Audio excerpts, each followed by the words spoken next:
1592년 5월 23일 왜군은 명나라로 가는 길을 내달라는 명분을 내세워 부산 앞바다에 나타납니다. 부산 진성, 동래성을 빠르게 함락시키며 조선의 수도 한양으로 진격했지요. 그렇게 조선, 명나라, 왜나라 세 국가가 싸운 국제전, 임진왜란 그 7년간의 전쟁에 돌입합니다. 이름조차 제대로 알려지지 않은 영웅들, 스스로 나라를 구하기 위해 출전했던 의병들, 치마를 잘라 덧치마를 만들어 돌을 주워 담은 뒤 큰 승리를 거뒀던 행주대첩, 그리고 열악한 상황 속에서도 끝까지 바다를 포기하지 않았던 조선의 수군, 모두의 힘으로 나라를 구했던 바로 자랑스러운 우리의 역사입니다. 그리고 우린 그 속에서 충무공 이순신 장군을 떠올리죠. 엄청난 전공, 그리고 승리, 영웅의 기록은 대대손손 우리에게 전해졌습니다. 하지만 그에 반해 아직까지도 미스터리로 남아있는 것이 있습니다. 바로 거북선. 대한민국 국민이라면 그 누구라도 상상하고 그릴 수 있는 거북선은 정말 존재했던 걸까요? 그럼 그 흔적은 어디에 있는 걸까요? 그리고 왜 우리에게 어떠한 모습도 보여주지 않은 걸까요? 1호 미스테리 극장 임진왜란의 주역 귀선 거북선에 대한 미스터리 편입니다.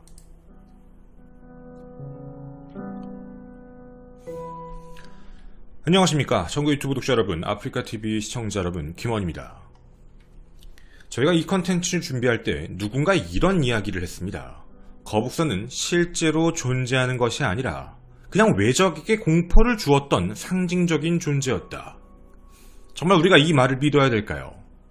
이런 말을 하는 사람들의 가장 큰 특징 중 한 가지 사례를 잡고 있는 게 있는데 바로 그게 1992년 국보 사건이었습니다.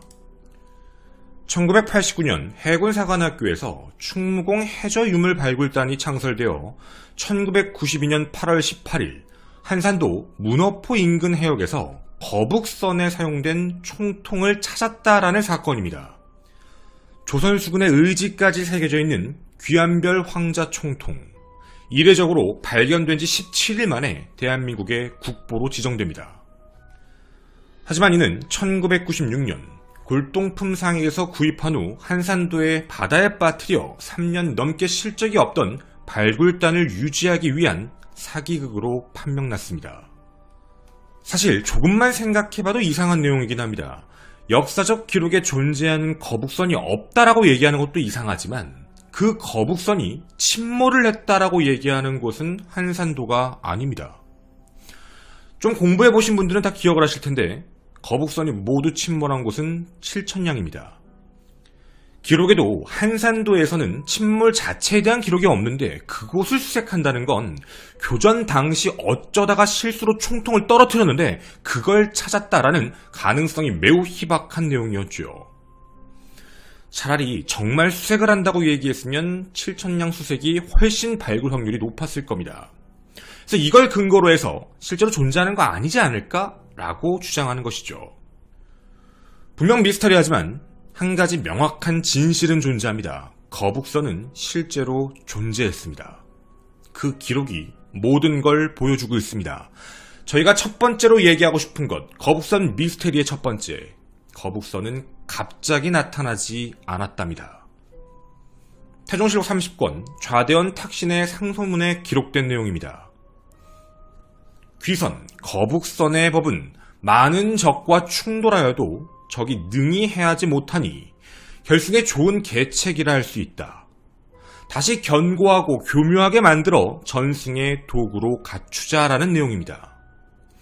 그럼 우리가 다시 생각해 보더라도요, 조선 초기 그 시기에도 거북선에 대한 기록은 존재했다라는 내용입니다.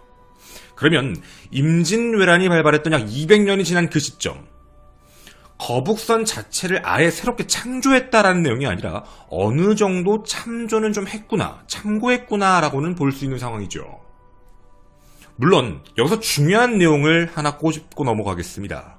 설계 도면 자체가 내려오는 게 아니기 때문에 태종 당시의 거북선과 임진왜란 당시의 거북선은 다를 가능성이 높습니다. 완전 플랫이 다르다는 게 아니라 조금 더 진화했거나 상황에 맞춰 발전을 했을 가능성인 것이죠. 어쨌든 명칭 자체만 봤을 때는 과거부터도 존재를 했습니다. 자, 그러면 지금부터 여러분과 거북선이 존재했다는 기록은 있으니 하나씩 분해해서 이야기를 해보고자 합니다. 가장 많이 알고 계신 거북선의 모습, 이 모습 자체가 아예 다 미스터리합니다. 여기서 첫 번째로 주목해보고 싶은 점, 거북선 미스터리 두 번째, 거북선의 머리가 어디 있었을까에 대한 내용입니다. 즉, 우리는 거북선의 머리가 무언가 연기를 뿜었다, 아니다, 포를 쐈다, 들어가기도 했다, 바깥으로 나오기도 했다, 여러 가지에 대한 이론을 갖고 있습니다. 심지어 이런 그림도 외부에 있습니다. 거북선의 앞모습의 머리가 길었다, 아니다, 실제로는 아래에 있었다.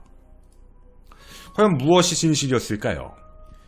우리는 당시 기록이었던 이순신이 선조에게 올렸던 장계 및 난중일기의 내용의 부분을 확인하고자 합니다. 이렇게 적혀 있습니다. 거북선에 용의 입으로 현자포를 치켜 쏜다라고 되어 있습니다. 즉, 어떤 포탄을 발사했다는 건 진실입니다. 그리고 그 안에는요, 왜군 장수를 사살했다라는 전공 기록까지 들어가 있지요. 용머리는 존재했습니다. 그리고 용머리에서 대포를 쐈다라는 것도 알 수 있지요. 그런데 왜 우리가 이걸 의심을 하고 있는 걸까요? 지금부터 계속 나올 얘기 중에 하나인데 바로 이것 때문입니다. 임진왜란 발발 200년이 지난 정조 때 발간된 이충무공 전서에 나오는 거북선 그림입니다. 근데 여기에 보면 용 머리 크기가 매우 작게 그려져 있습니다. 길이는 133cm, 폭은 93cm 정도로 포를 쐈다라고 보기에는 좀 이상한 모습이었죠. 해서 학자들은 이렇게 예상을 하고 있습니다. 분명 쐈다고는 돼 있는데 이 모습으로는 쏠 수 없는 상황이니까 200년이 지나 앞에서 포탄을 쏘는 게 비효율적이라 저걸 없애지 않았을까. 그러면 임진왜란 당시로 갔을 땐 이 모습보다는 조금 더 용머리가 크지 않았을까. 이런 내용인 겁니다. 물론 그럼에도 미스테리함은 남습니다. 이충무공 전서에 보면 거북머리에서 유황연기를 내뿜어 적을 혼미케 한다라는 내용이 기록되어 있습니다. 분명 임진왜란 당시에는 포탄을 쐈다라고 되어 있는데 말이죠. 이에 학자들이 한 가지의 문제점을 제기합니다.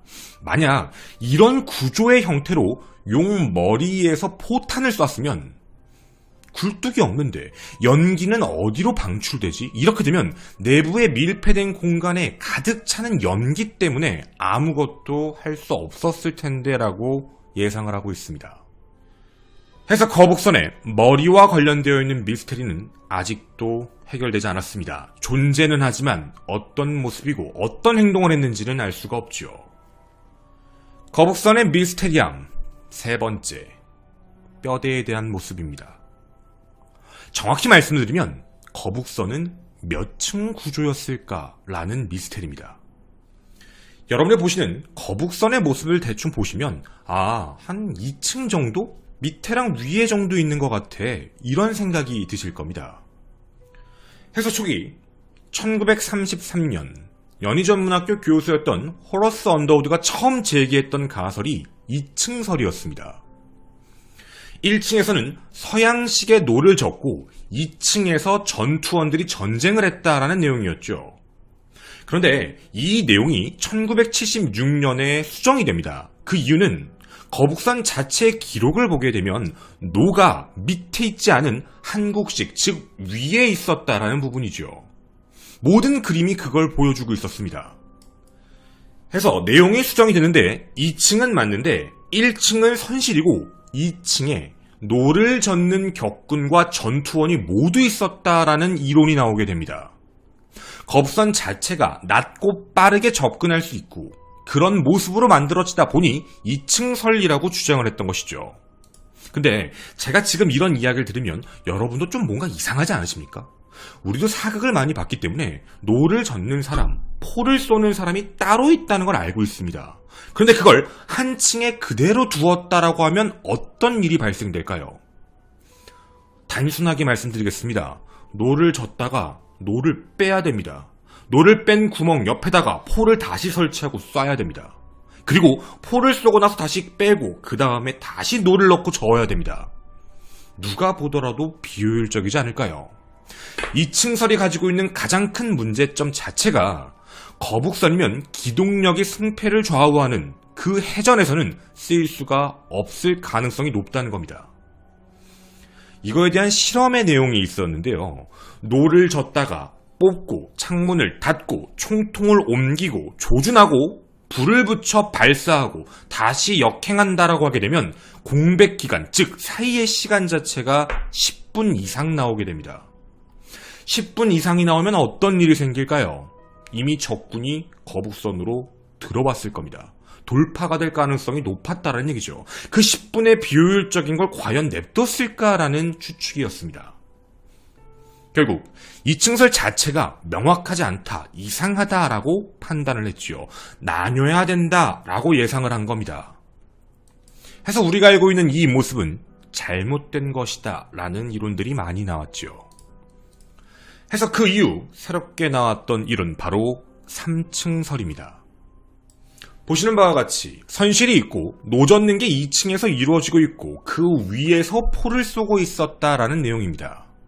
그 이유가 있었는데요. 실제 거북선 자체의 사용 용도, 기록을 보게 되면 적진을 돌파하고 아군의 이동 경로를 뚫어주는 즉 돌격선이었습니다. 그럼 여기서 한 가지 중요한 이론이 붙게 됩니다. 전쟁 당시 임진왜란이 발발해 난리가 났을 상황인데 그러면 우리가 배를 새로 만들어야 되겠다. 배를 싹 갈아엎고 처음부터 다시 지어봐야지 라고 하게 되면 건조 비용도 비용이지만 배를 띄우는데 말리는 시간도 오래 걸릴 겁니다. 해서 새로 전함을 만드는 건 어려웠을 것이다 라고 판단해 그때 당시에 조선의 바다를 지켰던 판옥선, 그 판옥선을 개조한 게 거북선 아니냐라는 추측이죠. 근데 그 판옥선이 3층 구조입니다. 해서 3층 구조 판옥선 위를 덮어버리고 그 3층 구조의 모양으로 앞에 용머리를 달아놓은 게 거북선이다. 즉 거북선은 3층이다 라는 이론입니다. 이에 대해서는 어느 정도 근거와 또 반박에 대한 내용이 있어 아직까지 미스테리함으로 남아있습니다. 바로 이 사진 때문이었죠. 2004년 8월 미국에서 공개된 고서화입니다. 거기엔 3층 구조의 거북선이 그려져 있습니다. 그리고 작업 중인 전투원들도 그 안에서 보이고 있죠. 해서 거북선은 3층 구조가 맞았다라는 이론이 됩니다. 그리고 당시에 이 이론이 맞다라고 판단했던 내용이 이 그림의 탄소 동위 원소를 체크해봤는데 임진왜란 직후였던 1600년대로 확인됩니다. 1592년 발발했으니 가장 가까운 기록이 아니냐라는 내용이었죠. 해서 이게 진짜 거북선의 모습이다라고 합니다. 물론 이후에 좀 문제가 생기긴 했습니다. 탄소 동위원소의 기록이 좀 잘못되었다라는 내용 해서 1590년이나 1770년 둘 중 하나일 가능성이 높다라고 얘기를 했고, 또 하나 무기 및 의복 전문가들이 이 안에 있는 무기와 의복들을 봤을 때는 18세기 이후일 가능성이 높다. 정확히 표현하면 정조 때 만들어진 이충무공 전설을 보고 그린 거 아니냐라고 얘기를 하고 있지요. 해서 3층설에 대한 내용도요, 이론적인 부분입니다. 2층으로 하기에는 좀 이상하고 3층이라고 할 때 이게 근거라고 하기에도 이게 나중에 만들어졌다고 하니까 완벽하게 얘기할 수도 없고 약간 답답한 부분이었죠. 그리고 또 한 가지 문제가 생겼습니다. 이충무공 전서의 그림 때문이었죠. 1795년에 만들어진 내용입니다. 정조대왕이 이순신의 모든 기록을 다 집대성에서 만들어라 라고 해서 나온 내용인데, 여기에는요 2층에 보이는 대포 구멍이 존재합니다. 그럼 이게 3층설이면 어떻게 2층에 대포 구멍이 있을 수 있는 것인가? 이걸 아예 설명을 못했다는 것이죠. 삼층설을 주장하는 사람들은 이렇게 이야기하고 있습니다. 200년이 지났기 때문에 정조시대의 거북선이 조금 더 커졌고 사람들도 많이 태울 수 있어졌고 그래서 그때 당시에 발전된 문화, 예를 들면 조금 더 빨라진 총기, 조금 더 빨라진 화포 때문에 시간과 공간에 대한 여유가 생겨서 2층에다가 넣은 거다. 이렇게만 주장하고 있습니다. 즉 결론은 아무도 모릅니다. 2층일지 3층일지 말이죠. 하지만 당시의 시대로 봤을 때는 2층이라고 할 때 전쟁을 수행하기가 그렇게 쉽지 않다라는 판단이었습니다. 그리고 마지막, 거북선 최대 미스테리입니다. 우리에게 거북선이라고 얘기하면 머릿속에 떠오르는 게 바로 철갑이거든요. 거북선은 철갑선이었다라는 내용입니다. 저도 어릴 때 그렇게 배운 기억이 납니다. 위에 철갑이 둘러져 있고 날카로운 뾰족한 창 같은 게 있어서 왜구가 그 위에 올라올 수 없게 만들었다. 내부를 보호했다라는 문제였죠. 근데 이게 가장 큰 논란 중에 하나입니다. 판옥선이 당시에 존재한 임진왜란 당시에 활약한 조선의 큰 배였습니다. 그때 당시 전술을 살펴보면 일본은 배가 매우 작았고요. 빠른 기동력을 이동해 배에 다가가 총을 쏘거나 배에 올라타서 싸우는 전술을 썼습니다. 그런데 판옥선 자체가 굉장히 컸고요. 높았기 때문에 함부로 접근하기가 어려웠고 접근을 하면 포를 쏘았기 때문에 함부로 올라올 수가 없었죠. 추측으로는 판옥성을 계주해서 만든 거북선, 분명 돌격선이었습니다. 그래서 철갑을 만들어서 위로 못 올라오게 했다라는 내용이죠. 그런데 여러분, 혹시 아십니까? 거북선이 철갑선이다라고 주장한 건 대한민국이 아닙니다. 1899년 영국의 잡지에서 갑자기 거북선이 철갑선이다, 세계 최초의 철갑선임을 주장하는 내용들이 나옵니다. 그리고 일본의 학자들도요, 철갑선이라고 소개합니다. 정확히 표현하자면 철갑선 기록은 일본과 싸웠기 때문에 일본의 기록에 많이 나오는데 일본의 수군장이었던 국기의 기록에 의하면 조선의 전함은 거북선 외에도 모두 철로 감싼 전함이었다. 이렇게 얘기를 했던 것이죠. 그런데 되게 이상한 게요, 우리나라 기록에는 거북선이 철로 됐다라는 기록이 없습니다. 이순신의 난중일기에 보면 이렇게 적혀 있습니다. 신이 일찍이 외적에 난리가 있을 것을 걱정하고 특별히 귀선, 거북선을 만들어 싸운데 앞에는 용머리를 달아 입으로 대포를 쏘고 등에는 철점을 꽂았으며 안에서는 밖을 내다볼 수 있지만 밖에서는 안을 들여다볼 수 없습니다. 적선이 비록 수백 척이라 하더라도 들어가 대포를 쏠 수 있습니다. 이렇게 이야기합니다. 정확히 말하자면 왕에게 장계를 올릴 때도요, 그냥 위에 송곳 같은 것만 꽂아놨다. 철점이 바로 그런 것입니다. 칼 같은 거, 송곳 같은 것만 박아놨다. 못 올라오게 했다라는 내용이죠. 또한 이순신 장관의 조카였던 이분의 충부 공행록에 살펴보면 이런 내용이 적혀 있습니다. 나무로 뚜껑을 씌우고 칼을 꽂아 적이 뛰어들 수 없게 하였다. 이런 기록이 있습니다. 해석학계에서는 철갑선이 아닐 것이다 라고 추측을 했던 것이죠. 자, 그럼 이제 이 내용에 대해서는 역으로 나뉘게 됩니다. 철갑이 아니라는 증거에 대해서는요, 조선의 문헌엔 기록이 없다. 이런 내용이었죠. 또 하나, 만약에 철갑을 입히게 되면 문제가 생긴다. 지나치게 무거워지고, 또 하나 무게중심 문제 때문에 잘못하면 전복될 수도 있다.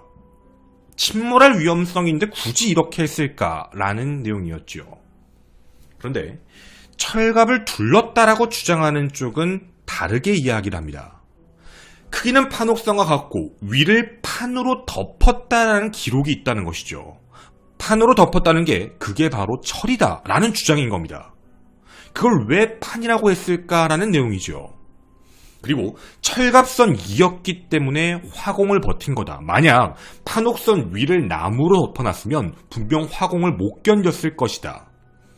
그리고 그때 당시의 근거도 보여줍니다. 각 성문의 모습입니다.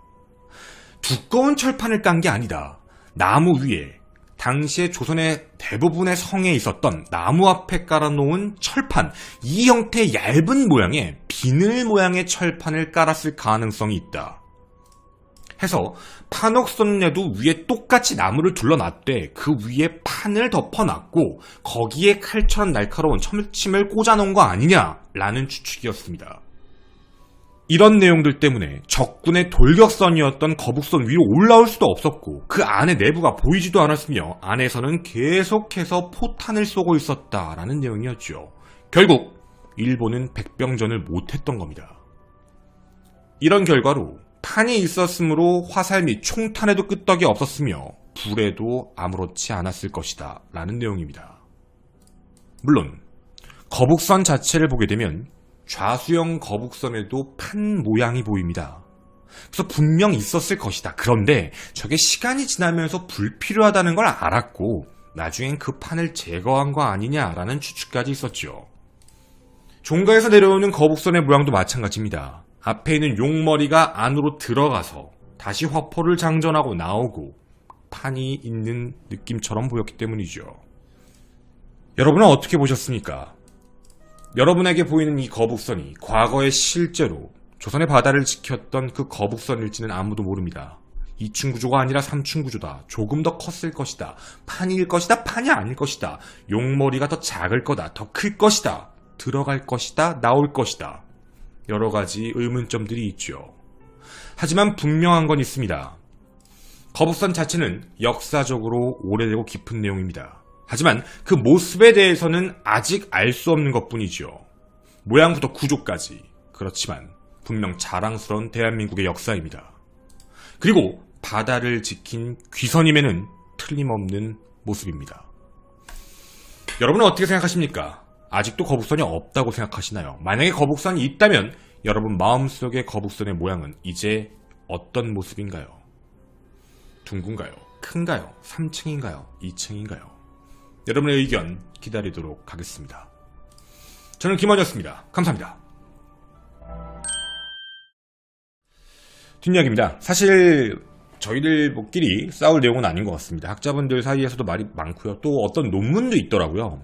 최근에 나왔던 논문을 봤는데 너무 어려운 내용이라서 그게 어떤 내용으로 만드신 것도 있었냐면 난중일기랑 장계에 기록됐던 화포 배치 있죠.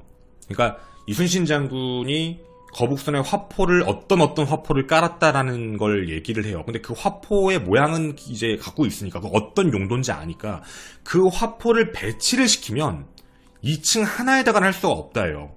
너무 꽉 찬다는 내용이거든요. 그래서 되게 비효율적이다라고 판단했고 3층 구조일 확률이 높다라고 되어 있고요. 그 모습대로 보면 2층 앞에도 화포가 있어요. 앞쪽에서 쏘는 거.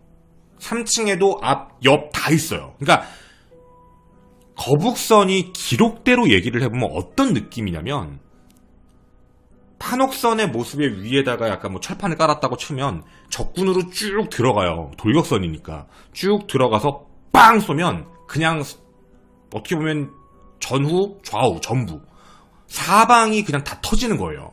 사방에 빵 터뜨리고 그리고 이제 그 길을 여는 그런 모습이었던 것 같아요. 돌격선 자체의 모습을 보면. 그래서 어떻게 보면 이제 길도 뚫었고 가까이 다가오지도 못하게 했고 뭐 이런 구조였던 것 같아요. 실제 뭐 이게 진짜인지는 모르겠는데 저도 그냥 찾아보다 본 건데 옛날에 전투를 할 때 판옥선이 전투를 하는 방식은 이제 명령선이 있고요. 이제 명령선에서 이제 명령을 내리고 그 안에서 이제 한쪽은 배를 돌리고요. 그러니까 배가 정박한 상황에서 한번 쏘고요. 한 면이 포를 쏴요. 이제 정면을 쏘는 게 아니니까 정면은 포가 몇 개 없잖아요. 많이 설치해봐야 정면은 이제 폭이 좁으니까 그래서 양 옆에다가 포들을 많이 설치하는데 돌린 상태에서 한번 빵 쏘고 이렇게 다시 옆으로 돌리는 거죠. 돌려서 여기서 쏠 동안 여기는 다시 장전하고 있는 거고 그래서 돌리면서 계속 이렇게 포를 쐈다라는 것 같아요. 그러니까 중요한 건 그때 당시에도 효율성은 중요했던 것 같아요. 그러니까 시간적인 딜레이가 있으면 안 되는 거지. 근데 아까 얘기한 대로면 10분 이상 딜레이가 생긴다는 건데 물론 이거에 대해서는 또 어떤 학자들은 또 그렇게 말씀하시는 것 같아요. 어차피 돌격선이었기 때문에 한 번 가서 빵 터트리고 빠르게 들어가서 빵 하고 나오면 되는 거라 뭐 그게 막 복잡하다, 그러니까 다시 장전할 필요가 없다. 한번 팡 하고 나오면 되는 건데 뭘 또 장전하고 있냐, 이렇게 추측하시는 분들도 있을 것 같아요. 그러니까 2층 구조로 만들고 쭉 들어가서 노 빼고 장전한 거 통 놓고 빵 쏘고 다시 쭉 하고 나오고 다시 장전할 필요가 있는 게 아니라 뭐 이제 그런 식에 대한 내용들도 있더라고요. 근데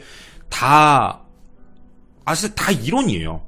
이론이고, 그리고 뭐 다 설이죠, 어떻게 보면. 근데 이 내용에 대해서 좀 신기한 건 있어요. 신기한 게 뭐냐면, 그러니까 우리나라 기록에는 철판을 깔았다라는 말을 하지 않아요. 철판을 깔았다. 근데 왜 일본 기록에는 철판을 깔았다가 되냐, 이거예요. 그래서 가장 많이 의심을 하는 게 그 철판을 까는 게 특별한 게 아니지 않았을까라는 내용들도 있는 것 같아요. 그러니까 어떤 뜻이냐면 어차피 그러니까 그 성문에다가도 철판 붙이니까 나무에다가 철판을 붙인다는 게 이상한 게 아니지 않았을까라고 하는 것 같아요. 예를 들자면 당시에 조선의 판옥선에 외벽 있죠. 그러니까 충돌을 대비해서 외벽에다가도 약간의 그런 철판을 박아놓은 거 아니냐. 그러니까 아주 얇은 거. 겉으로 봤을 때 뭐 번쩍일진 모르겠지만 얇은 판들이 박혀 있었고, 그래서 이제 왜군이 봤을 때 벽 자체가 다 철판이다라고 생각을 했던 게 그것 때문이 아니었을까라고 하는 것 같아요. 물론 알 수는 없어요. 근데 참 신기한 건 우리가 세계 최초의 철판으로 만든 배예요라고 하면 좋은데 우리는 그걸 주장할 만한 근거가 막 나와 있는 게 없으니까 참 그게 모호하다는 것 같아요. 애매하다라고 얘기하는 것 같고, 근데 일본은 당장 우리랑 전쟁을 했던 나라인데, 전쟁을 했던 국가에서 철판이 있다라고 얘기를 해버리니까, 철판이 있었다라고 하니까 사실 부정하기도 좀 애매하고, 그렇다고 그러니까 우리끼리 아닌데라고 할 수도 없고, 적군의 기록이 그러니까 이 문제는 아직까지도 되게 애매모호하고 난해한 것 같아요. 근데 이게 또 문제가 지금 얘기한 대로 판옥선을 만들고 그 위에 뚜껑을 하고 이런 식으로 해가지고 화포를 쏘는 거에 대한 거를 직접적으로 실험을 해본 적이 없대요. 아직 한국에서. 그러니까 그 얇은 배로 해가지고 만들어서 뛰어다니고 뭐 이랬던 건 있는데, 실제로 추측을 해가지고 그 정도 화포를 쏠 수 있는 화포를 다 넣어서, 왜냐면 그게 지금도 이거 이론이잖아. 이론인데 이게 뭐라고 적혀있냐면, 만약에 3층이에요. 판옥선 위에다가 하고 위에 철판 깔았어요. 그리고 포를 전후 좌우 다 깔아놓은 거야. 빵! 할 수 있게. 그렇게 만들어놨다고 가정을 해요. 예를 들면 그렇게 되어 있는 상황일 때 그 압력을 견디나에 대한 문제는 아직 모른대요. 그러니까 한 번에 빵 쐈는데 흔들릴 거 아니야. 어쨌든 그게 빵 하면. 근데 그거를 과연 배가 버틸 수 있었을까에 대한 거 있잖아요. 아직 테스트를 안 해본 거니까 이론적인 내용이지. 그래서 이 부분은 뭐 아직 정확하게 뭐라고 할 수 없을 것 같아요. 근데 여기서 결론을 내려드릴게요. 유튜브에 댓글 달릴까봐, 아니야 이게 맞아라고 하시는 분들 있죠. 아니야 이게 맞아. 댓글 다시지 마시고 빨리 대한민국의 역사에 이바지할 수 있는 학회로 가시는 걸 추천드립니다. 아직 학자분들도 뭐가 맞는지 몰라서 서로들 막 이렇게 뭐 물리적인 것부터 막 서로 설명하고 계시거든요. 근데 이게 우리가 여기서 이렇게 해버리면 좀 이상한 논리가 돼요. 아시죠? 그리고 이건 역사 컨텐츠가 아니라 미스테리하다라는 내용입니다. 너무 진지한 마음으로 이렇게 접근 안 하셨으면 좋겠습니다.